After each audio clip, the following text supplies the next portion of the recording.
नबी पाक से ज़्यादा नाजुक मिजाज बंदा कोई नहीं कायनात में आएगा। हुजूर के वजूद अतहर पर मक्खी नहीं बैठती थी, पसीना आता था तो खुशबू आती थी, लेकिन हुजूर कुर्बानी का जानवर दस्ते मुबारक से ज़िबा फरमाते।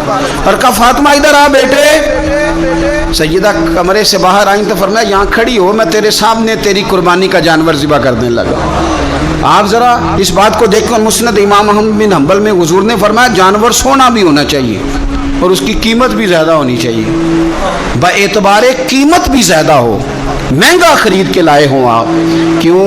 इसलिए कि देना उस रब की बारगाह में है जो बड़ी शानों वाला है। तो हम ना आहिस्ता आहिस्ता उन चीज़ों से पीछे हटते जा रहे हैं जो चीज़ें हमें अल्लाह के करीब करती हैं। हो जाता है कुछ चीज़ों से प्यार होना चाहिए, लेकिन जब उस चीज़ से बढ़कर रब से प्यार हो, उसके महबूब से प्यार हो, तो फिर वो चीज़ें कोई अहमियत नहीं रखती।